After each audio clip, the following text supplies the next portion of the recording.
Recorded live. Good day, everybody, and welcome to the Genesis Science Fiction Radio Show, a service of the Black Science Fiction Society.com website. My name is William Hayashi. I am your host for the evening, and our special guest is Wayne Spencer, although he likes to go by Wayne C. Spencer. Cartoonist, he tells stories. He's got a multitude of interesting places where you can look at his work.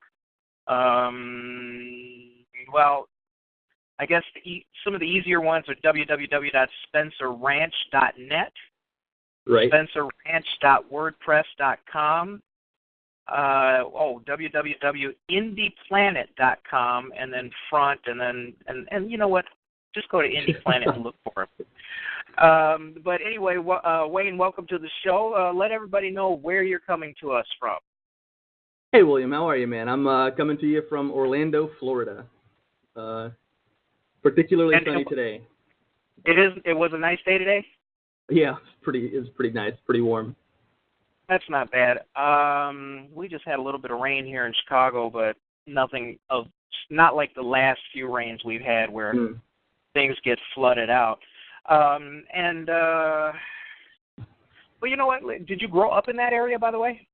Oh, no. I'm from North Carolina, originally. Yeah. From small town North Carolina. It's Candor, North Carolina. Not a lot of people know it because it's like I think 800 people live there, maybe. But it's right in the middle of the state. Very country, very rural. Yeah. Kind of rural, yeah. And like, were you there for a lot of your life, or were you there through your early school, or? Yeah. We didn't really move around. I was born and raised in North Carolina. Right in Montgomery County. Born, grew up there, and didn't move away until I was 18 when I started college. Went to college in Savannah, Georgia, at the Savannah College of Art and Design. And from there, I moved here to Orlando, Florida. Yeah. Now, primarily, would you consider yourself, we know that you're a content creator, but would you consider yourself primarily an artist, or, why don't you tell us what you think? Well, I mean, I like to tell stories, William. I primarily, my training is in sequential art, which is comics, Okay, sure. And I kind of lean heavily on comics. It's a really good medium in terms of trying to get your ideas across, when you're a single person, right? And a comic, you kind of have the option of doing every job yourself if you want. It's time intensive. So that's where I focus a lot of my time. But I mean, I'm a storyteller in general. I like to write. Yeah, I like to write. I mean, I'm kind of lousy at prose, I think. But I like to write. What's that? You're drawing. Most people that I interview, they always say, "Oh yeah, I've been drawing since I could pick up a crayon and things like that." But then, that's not necessarily, kind of, I don't know, building your art, things like that. I mean, for you, when did you start out realizing that, hey, this is something that I really want to do? I enjoy it. I'm good at it. When I decided I wanted to pursue, what? Maybe even before story. that. Yeah, even before that. But when did your your skill set start kind of straightening itself out, and when did you start manifesting that? Was it as you were a school age person, or later than that?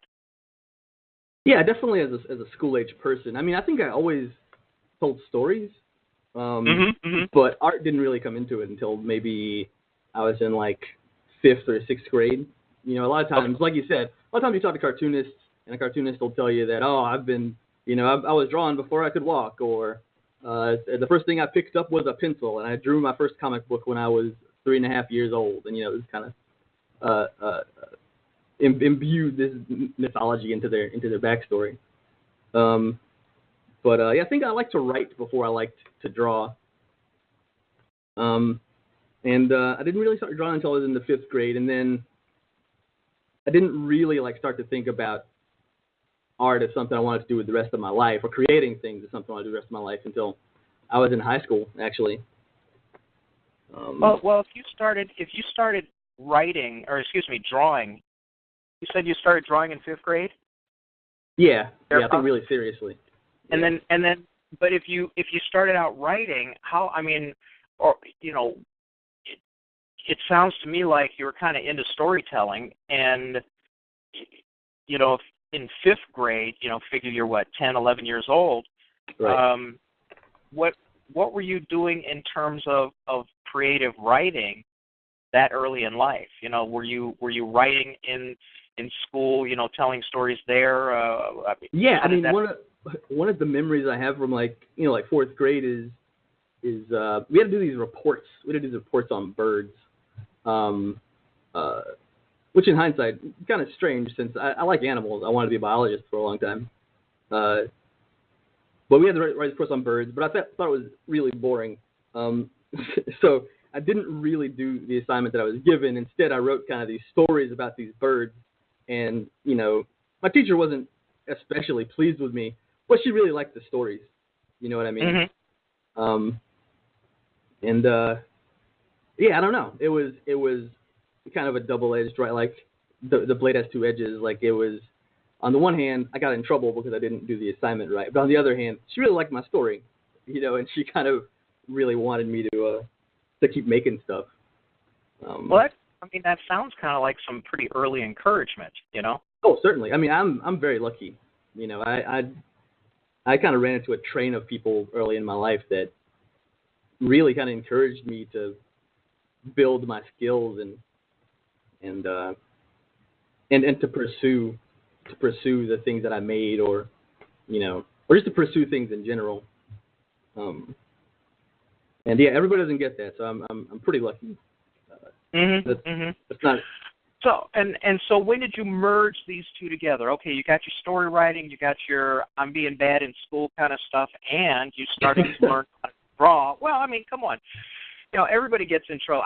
I don't want to tell people how many different grades my desk was right next to the teacher's desk in the front of the room because I didn't have the sense of a houseplant and didn't feel like doing things that were stupid or I got done early or whatever.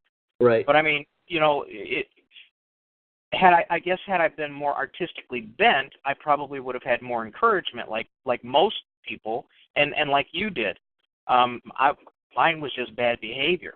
But for you, you had storytelling and you had this I guess beginning kind of artistic bent. And when did you? How old were you when you started putting the two together, if at all? Probably about 5th grade. Probably about 5th grade. I don't know. I don't reflect on it very often. But I found, when I was in 5th grade, I found a piece of paper with this awful drawing on it, and I looked at the drawing and I was like, I can do that. That's not that hard. And so I spent the next day and a half just studying this terrible drawing that I'd found, just kind of on the floor on the way out of class.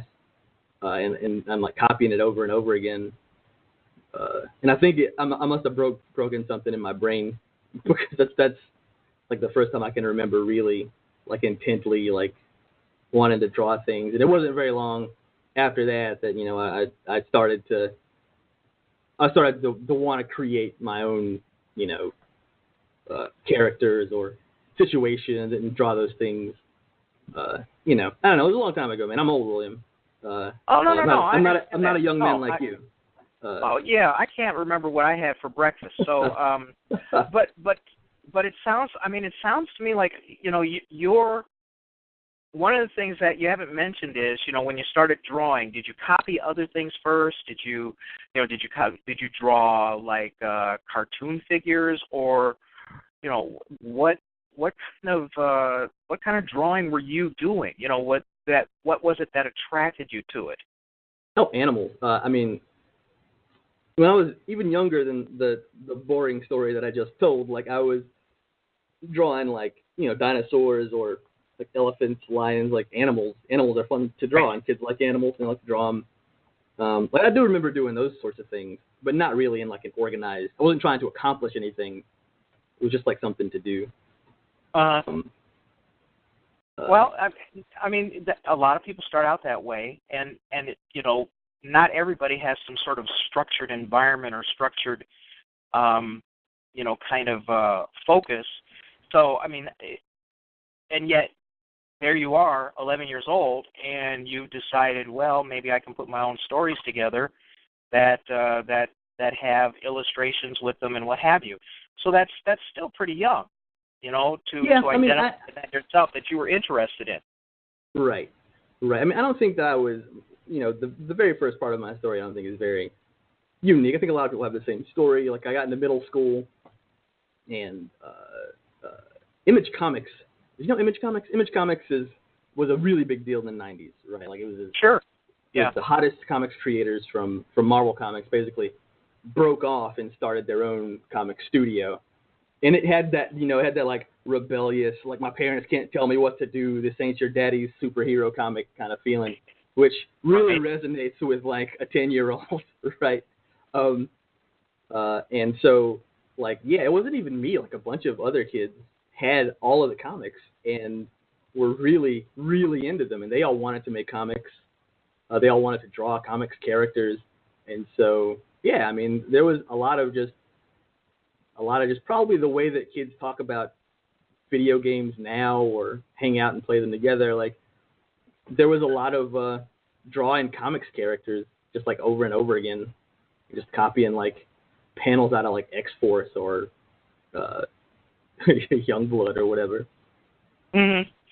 But okay, so you kind of, I mean, that's a pretty common beginning. You know, a lot. You know, you gravitate toward people who have a similar interest to you.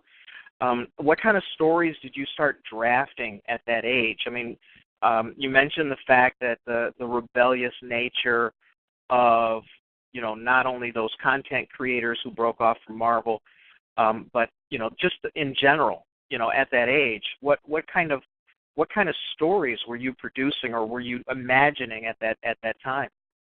Well, they were awful, man. I mean, they were pretty terrible. Like they weren't really derivative. I'll say that much. Like they weren't very derivative in terms of, like it wasn't like my version of Wolverine or my version of Batman or anything like that. But they were awful. I mean, let's see.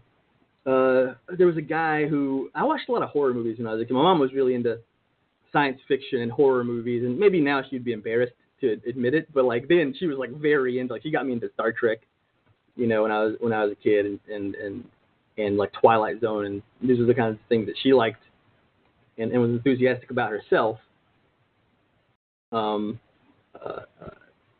Yeah, so a lot of my comics, or a lot of my stories, I guess, at that time when I was really young, just kind of had that kind of a feeling to them. Like there was one that was, there's a guy who is a reporter, and he crossed the wrong mafia boss, and so the mafia boss had his goons beat the reporter up, and they dumped him. They threw him into like a hole full of toxic waste, and then buried him. And you know, in stories, when you do that, the person just comes back to life with superpowers, and so the guy comes back to life and starts like hunting down the people that killed him, you know, or that beat him up. Which is like, you know, to me, that's not like a comic story so much as it, but it's very much like something like The Wraith, right? Like an 80s like revenge, supernatural revenge story. You know what I mean? Yeah, like a Darkman, or you know, if not not like Darkman, or right. Yeah. Okay, so you're kind of doing this, going along. I'm guessing you're going into your high school, middle school, and high school years, and things like that. How long was it before you started, you know, doing a little bit of serious honing of your skills? Oh man, I don't know. I was probably in high school. Yeah. I was probably in high school by the time that I started like seriously like practicing, you know, like sitting down and you know, copying pictures out of Wizard magazine or whatever. Yeah, it's probably somewhere in high school. I mean, I met this kid, Travis Hayes. He's a really cool kid. Still in North Carolina. He's a good guy. I think he's still trying to make comics. He was way more passionate about comics than I was. Like, I thought it was kind of cool, and that was like a fun, you know, it was a fun way to spend my time. It was a fun a fun hobby? read. It was exciting. You know what I mean? Okay. But Yeah. he was into it, and he was the person. He like grabbed me by the collar and was like, "I'm gonna drag you into this. You know, I can't do this by myself." Yeah, I mean, he was a real person who was like, these drawings are not good enough. You can't put this in a comic book, you know, which isn't really what you're used to hearing from other people at the time. So it made him seem a lot more serious to me, right? Like, even now, even like the reflection of him in my memory is like very serious and grown up, even though he was also 14 and probably didn't sound like he knew what he was talking about in reality. But he had that passion. Right. And so, I mean, what focused your attention and what focused your skills so that you kind of moved into a point that was, post-hobby, where you were actually doing more considered work, where you were maturing your talents? Probably college. Yeah, probably college. I mean, college is, especially art college, you really have to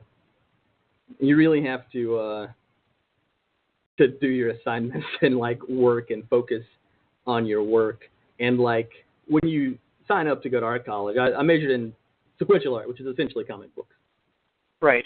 But, at least for me, like my actual program classes, when I got there, were like a year and a half to 2 years away. So there's like 2 years of drawing things that I don't want to draw and learning about stuff that I don't think is important or didn't at the time. So you really have to just have to get over yourself a little bit, I guess, in order to continue at art school. I mean, I certainly, when I was in high school, like loved to create stuff and loved to build worlds and loved, like telling stories to people kind of orally or acting them out or whatever. But like considering craft, like that didn't happen until I was in college, maybe even a little after college, actually. Okay, so I mean, you weren't like this was not much more than a hobby until you got out of college. So you get out of college. No, it was more than a hobby. Like it was what I wanted to do, but I wasn't serious. I'm sorry, I misspoke. You know what I mean? I didn't want to minimize. Yeah. Yeah. But yeah, I certainly, I was certainly serious, or I thought I was serious, but I wasn't approaching it in a way that was studied. Right? There was like no rhyme or reason to it. I was just doing it because it's what I did. If that makes sense.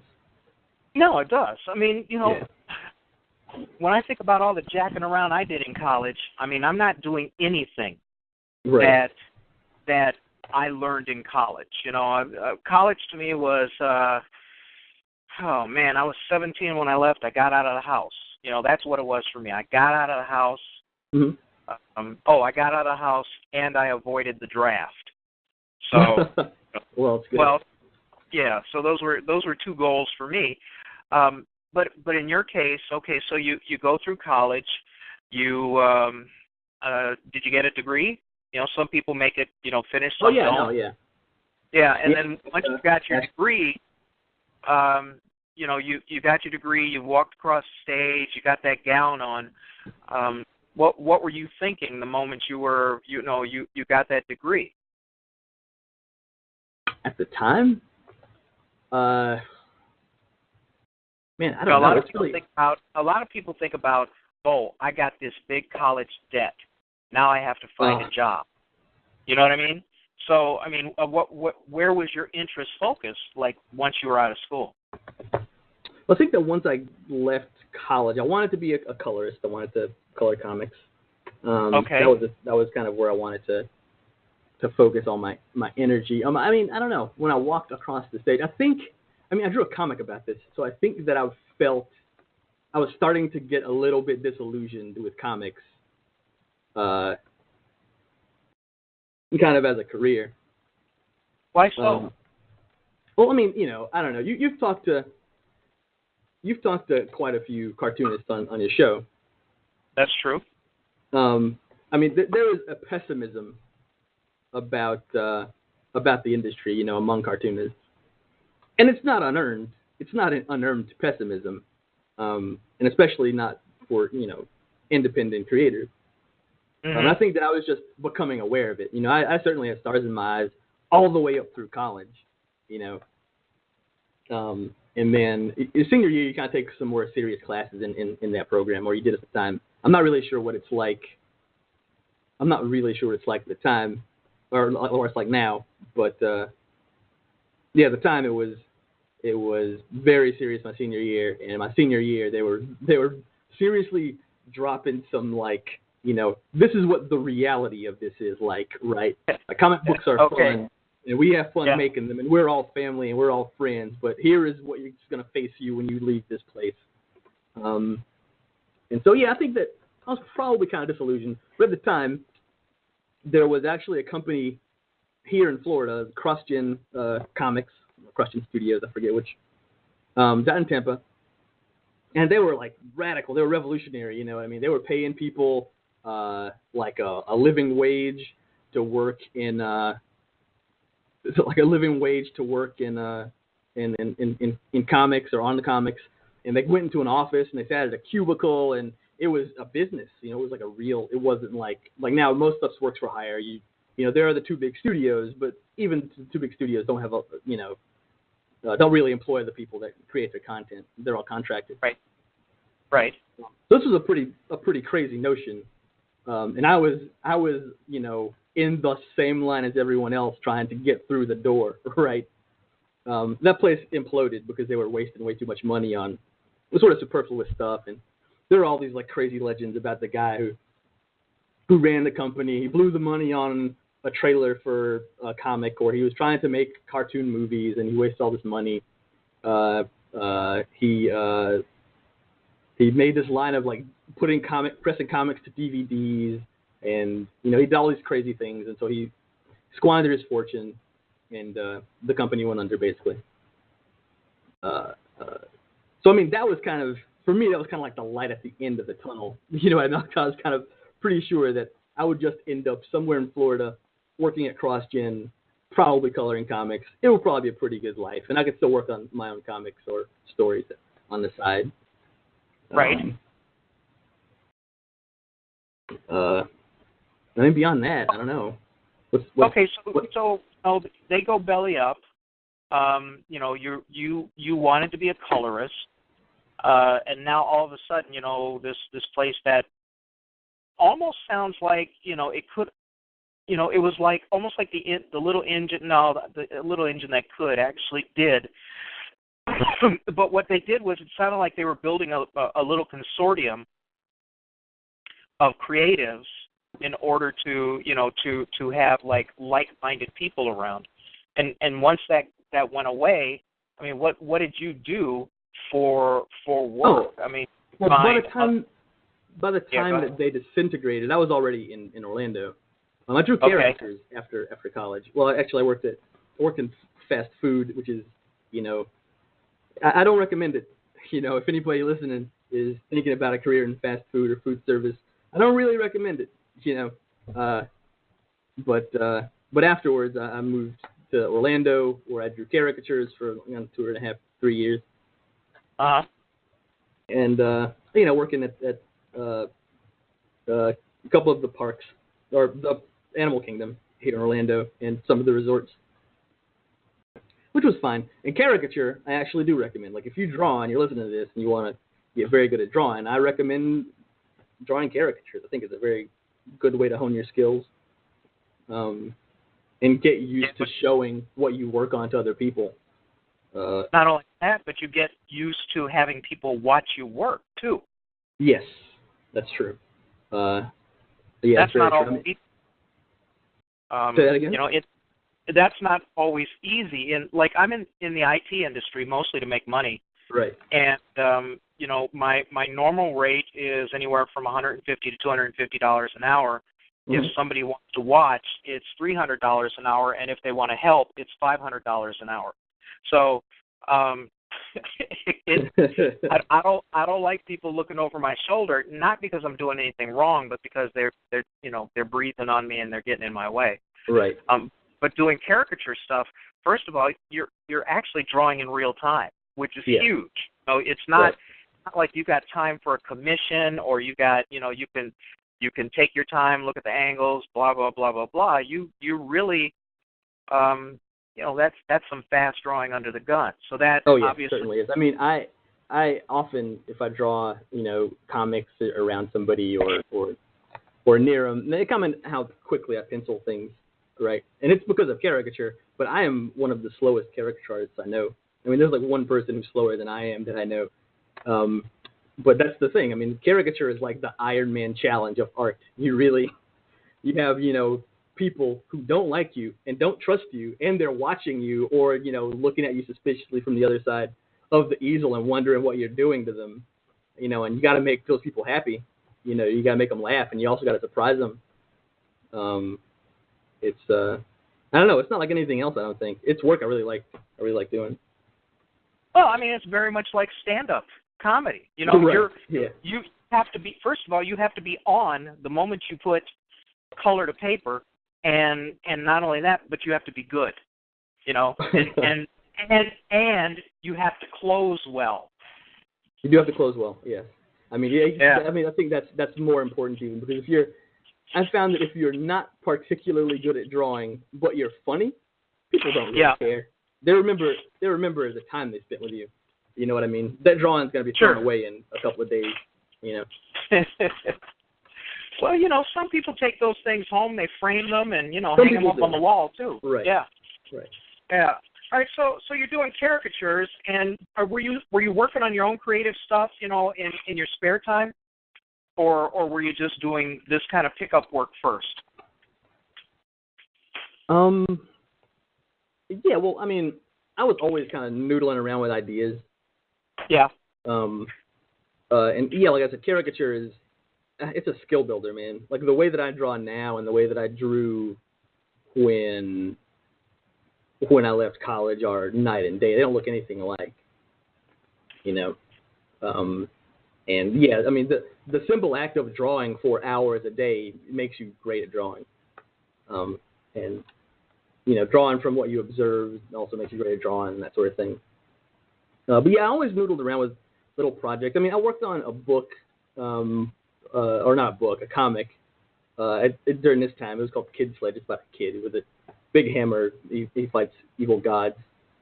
And it was a web comic on a kind of a collective of a friend of mine, Barry Gregory, it was 01 Comics. It was a pretty cool little site. But I wasn't that serious about it. It wasn't until later that I realized I had to get serious about the kind of work that I did.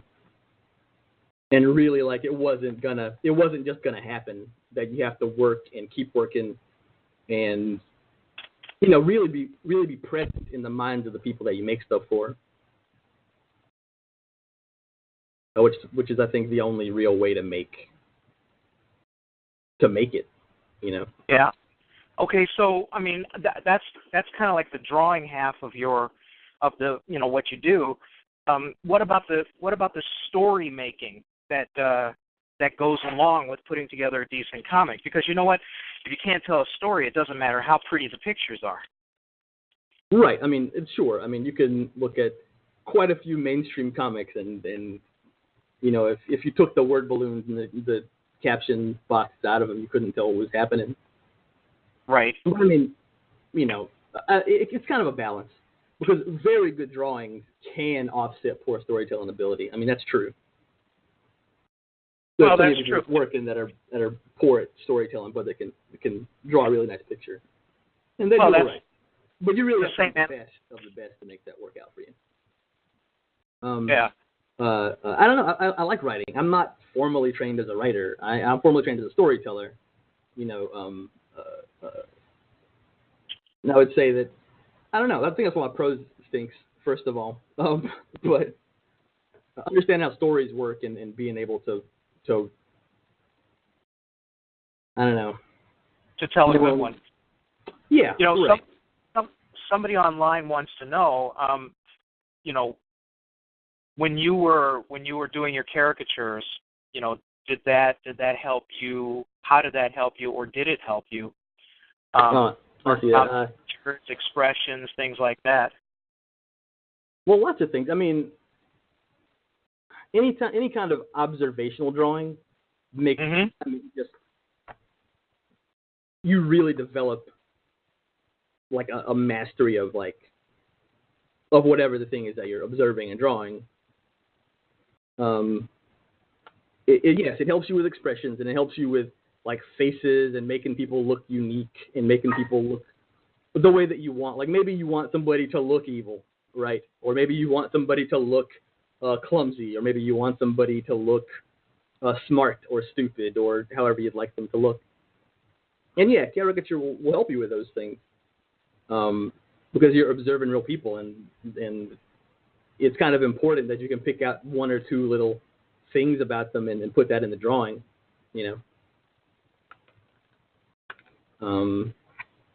Yes, to answer your question, yeah, there was a lot of variety, and it teaches you a lot about human features and expression. But it's not life drawing. I mean, there's a lot of exaggeration involved in caricature, and there are guys who can really turn caricature into this very portrait-esque, really studied and detailed kind of art. But like a profound artistic statement. Right. Yes, there are guys who can do that sort of work.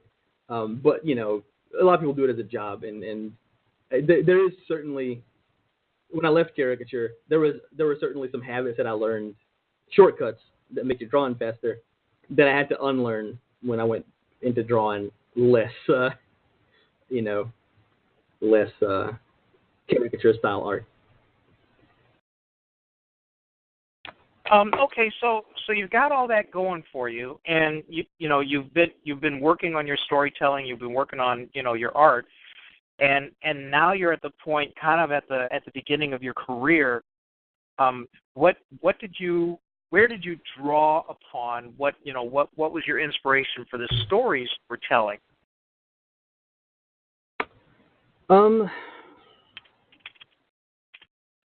Well, I mean, my first real serious comic, which is the first issue of Clock Jumpers, which is available on indieplanet.com. Okay. Google it. You can buy it. It's really cheap. It's actually, the digital version is actually up for free. You can download it on indieplanet.com anytime you like. But Clock Jumpers is kind of a time travel. It's about a dinosaur and his niece. They're like time officers that travel through time and stop people from building time machines before they build them. Okay.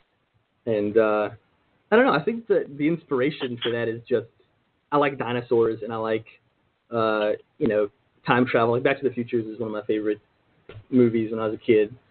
Yeah, and I also like one of the tropes in Clock Jumpers is that Alan, the main character's name is Alan Saurus. He's an Allosaurus. It's a pun. He's a dinosaur. Like he's like very contemplative, right? He's very often like staring at a cup of coffee and kind of silently mooning over his feelings. But that doesn't really have a lot to do with like the chronal or enforcement job that they have to do. I don't know. I kind of like that in stories. I kind of like when there's a dissonance of theme, right? I don't know. I also like when people can be very very into themselves a little bit, and not realize that that it's kind of funny when they are.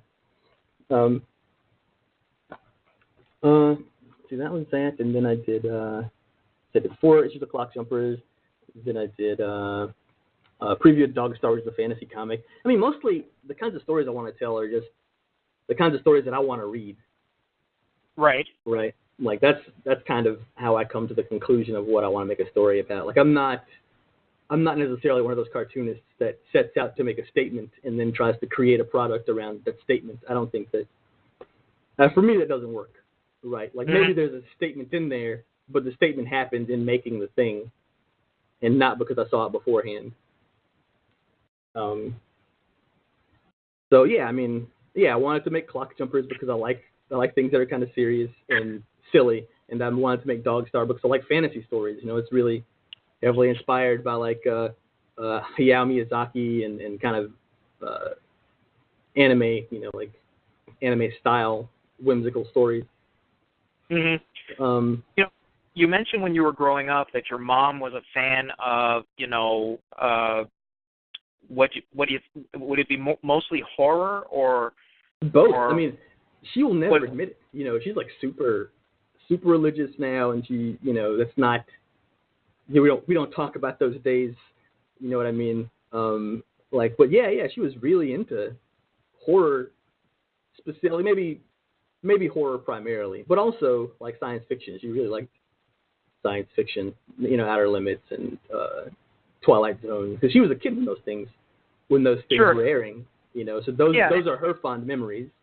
You know, she was sharing her fond memories with me by sharing that media with me, the same way that I want to share my fond memories with people through my stories. Right. And thank you for that subtle dig about she was a child when those were on, because of course those that I watched too. I don't want you to think that one just went past and I didn't see it going by. But I mean, you're watching that stuff, and obviously you're being influenced by it, because I mean, look where you are now. What you're interested in drawing. I'm assuming that had you watched Playhouse 90 your whole life, maybe things might have turned out a little bit different, or maybe not. We don't know. But so you like to craft stories that you like to read, which, you know, obviously sounds like you're into science fiction. You're into those kind of speculative universes. When you sit down to write something new, well, first of all, does most of your writing take place in the same definitive universes? Yes, but right, like I'm definitely a proponent of like connectivity and shared narrative space in stories. Okay. I think that it makes the work stronger, and like the places where one thing is weak, another story can be strong, and they can make up for each other. You know, they balance each other out. But I also, those things are mostly for me, right? That makes it very fun for me. I don't really know what, like if in the last page of, you know, Dog Star or All Star, like Alan and Mandy showed up from Clock Jumpers to borrow a cup of sugar. Like, I don't think that adds anything to those stories. But it's fun for me to think about. You know what I mean? Like how those things link up. And actually, there's good reason to do that, because, you know, people who enjoy speculative fiction, science fiction, fantasy, horror, if they like a story and they like the characters, and there's room, there's universe space for them to move along and to reappear, people do like to follow their characters and what their lives are like, because there's a familiarity to them. And if you're a good writer, what you're doing is you're just providing additional fodder, you know, additional storyline for something that people have already identified that they like, either by purchase or whatever, or, you know, download, what have you.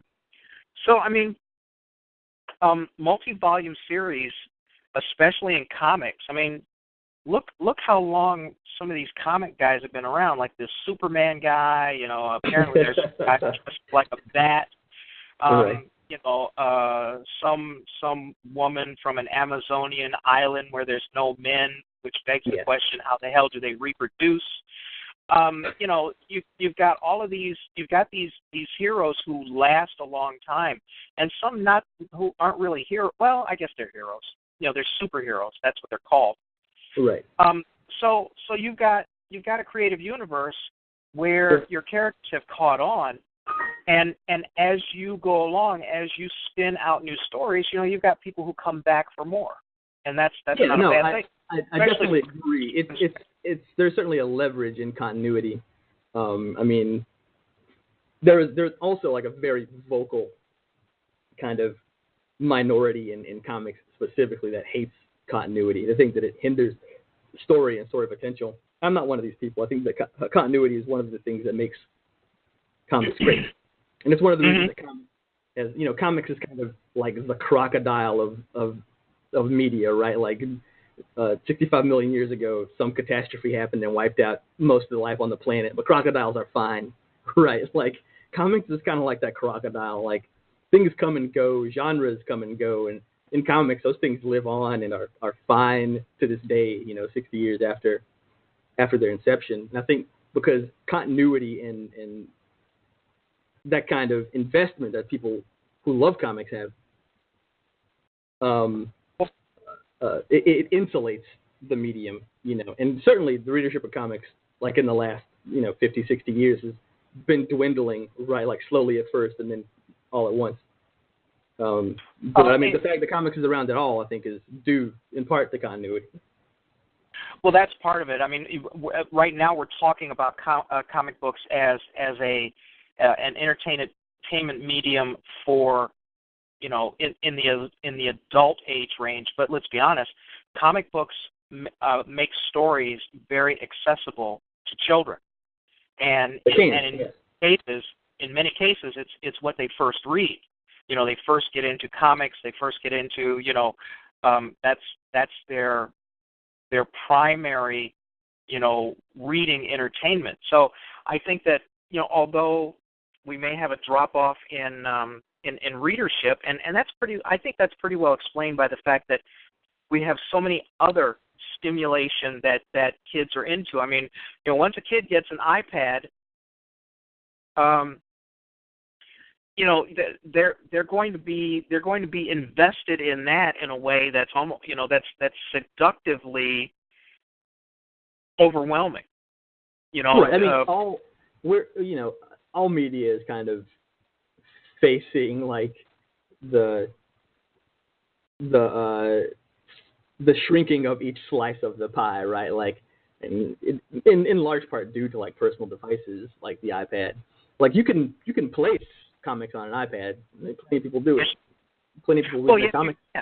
I mean, that's what the smart people are doing. That's what people were keeping up with what the technology is and where eyeballs are. I mean, the difference between a computer and a tablet is huge. With a computer, if somebody's on the internet, studies show that they choose whether or not they're going to stay on a page and read what's on there or check out the content.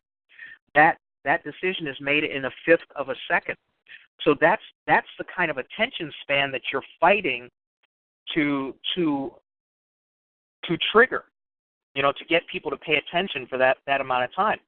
With a comic book, you don't have that trouble because, people are going from page to page to page to page.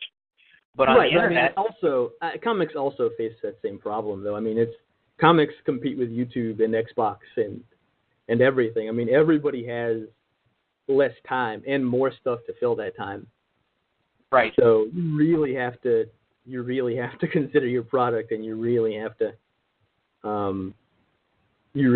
make a very compelling argument for why people need to spend their time with you and the thing that you make. I think there's a sea change happening. Media is not going to be the same 5 years from now.